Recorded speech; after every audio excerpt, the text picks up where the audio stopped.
Noticia de Wall Street Journal, también referente a cuestiones militares, que, bueno, pues ha motivado la búsqueda que he hecho acerca de cómo están los arsenales de municiones de los Estados Unidos. Según Wall Street Journal, hoy decía el Pentágono se queda sin misiles, ayer decía el Pentágono se queda sin misiles de defensa aérea mientras aumenta la demanda. Claro, ahora tenemos a todo el mundo absolutamente preocupado con, oiga, yo necesito defenderme de los misiles balísticos, esto se ha puesto de moda, es una moda muy peligrosa y muy amenazante, entonces me gustaría que usted me vendiera todo tipo de baterías antiaéreas y también de los misiles necesarios o de los interceptores necesarios para que esto funcione. Y claro, eso hace que los Estados Unidos vean cómo su propio arsenal se va reduciendo cada vez más. Y eso es preocupante. Los países que son receptores de todo tipo de estos instrumentos son muchos y variados. Es decir, los podemos encontrar en muchos sitios distintos. Me he desordenado la presentación, pero aquí tenéis distintos tipos de sistemas antiaéreos. No he querido ser muy extenso, he buscado Estados Unidos, Rusia, Corea del Sur y Alemania, y para hacerme una idea de cuánta pasta consiguen recaudar con la venta de estos tipos de sistemas antiaéreos. Presumiblemente el THAAD cuesta entre 800 y 1.000 millones de dólares. Aquí también las fuentes bailan. Los Patriot del PAC-3 MSE, que os contaba el otro día que los Estados Unidos quiere montar dentro de sus buques de guerra y los portaaviones, cuesta unos 1.200 millones de euros, según he encontrado información. El Iron Dome entre 150 y 200, el S-400 entre 400 y 500 millones, el sistema ruso, el S-500 más avanzado cerca de 800 millones, los sistemas Cheolmae 2, el KM-SAM de los coreanos, unos 300 millones, y el Iris-T, aquí he encontrado mucha variabilidad de precios, desde 500 a 1.000 y a 1.300 millones. Yo entiendo que 1.300 es el más exagerado y el que no debería haber puesto. Poned unos 800 o 1.000 millones de dólares y yo creo que ahí estaríamos más o menos en las cifras. Los Estados Unidos, el sistema más importante que venden es el THAAD, que es un sistema costoso de producir en el tiempo, pero que ya ha vendido a otros países, como por ejemplo a Emiratos Árabes Unidos. Cuando los hutíes en el 2022 les atacaron con un misil balístico, el que lo detuvo fue un sistema THAAD, que es el que han enviado a Israel. A los israelíes les han dado otro, o les van a dar otro, y los Estados Unidos, que sepamos, tenían 8. Uno se lo han dado a Israel, si le dan otro, pues le quedarán 6 solamente para poder hacer frente a lo que pueda ocurrir. Por lo tanto, bueno, pues tenemos una verdadera carrera, por así decirlo, de todo tipo de venta de estos sistemas, pero también de tensión, de presión sobre la capacidad productiva que tienen los Estados Unidos de este tipo de cosas. El que es secretario de Marina, Carlos del Toro, en los Estados Unidos, aboga por aumentar la fabricación de misiles en principio estándar porque los sistemas más avanzados son bastante difíciles de producir en el tiempo y son muy costosos.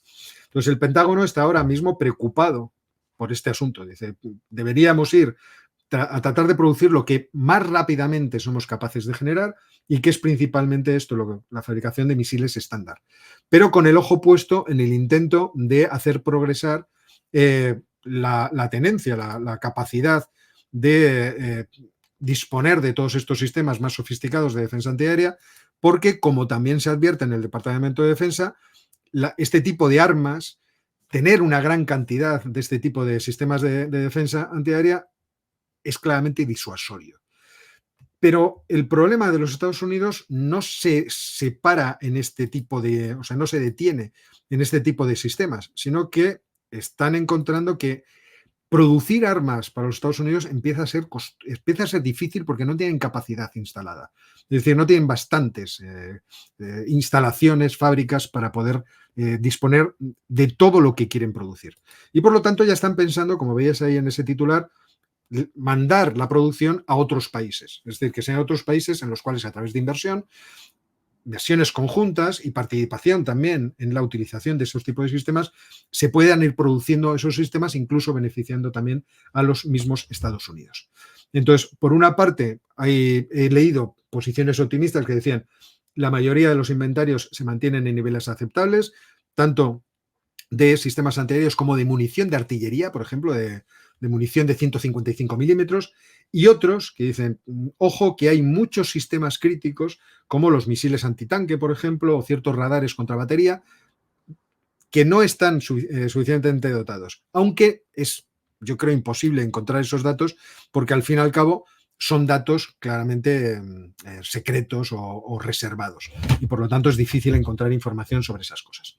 No obstante, encontré un buen estudio del Centro de Estudios Internacionales y Estratégicos, que es un centro al que yo acudo mucho porque la verdad hacen trabajos realmente muy buenos, en el que hacían un trabajo sobre la reconstrucción de los inventarios de Estados Unidos y hablaban de 6 sistemas críticos.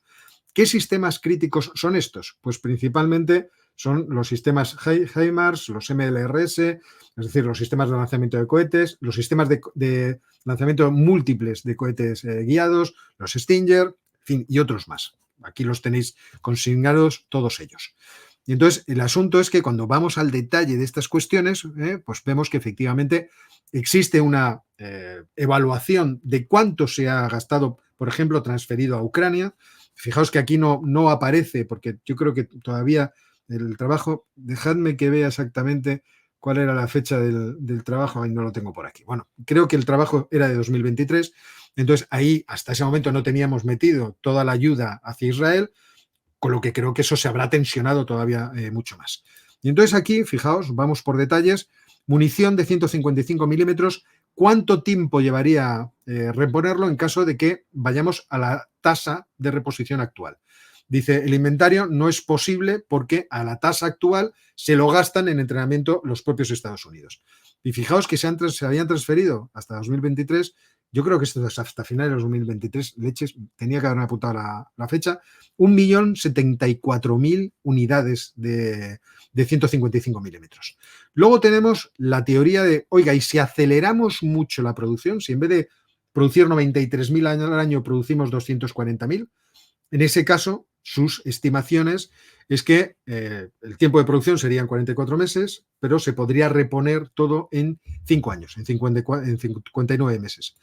Los de precisión Excalibur, que son más difíciles de producir y más caros, fijaos, se les dieron a los ucranianos 5.200 y pueden producir los Estados Unidos 1.000 al año, tardarían 7 años en poderlos producir a la tasa actual y a tasa acelerada en 4 años.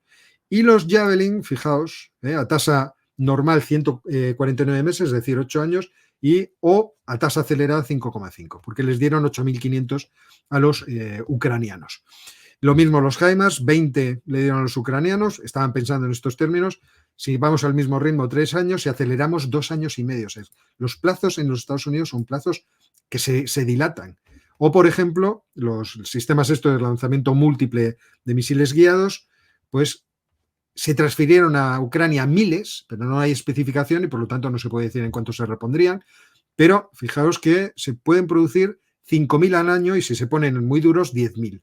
Y luego tenemos los Stinger, que esto sí es una cosa sorprendente, 1.600, la tasa de producción es muy baja, entiendo que quizá porque es un sistema que ellos ya no quieren utilizar mucho, pero no lo sé, esto es una pura hipótesis, y a la tasa actual de fabricación tardarían 18 años y a la tasa acelerada 6,5. Por lo tanto, efectivamente, los Estados Unidos, si tenemos que fiarnos de trabajos como estos, están en una situación apurada por la tensión que se está produciendo en todo el mundo que necesita de su presencia.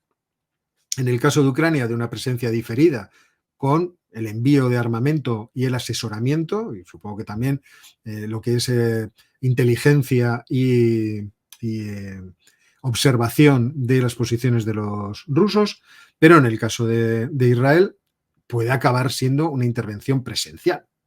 Es decir, si Israel le da por atacar a Irán y todo esto crece, los Estados Unidos tienen que personar en ese conflicto. Y en ese caso tendríamos abierto el problema, la ventana de Taiwán se habría abierto lo suficiente como para que el viento entrara como un cuchillo. Y ya sabéis todos a qué me refiero en este sentido.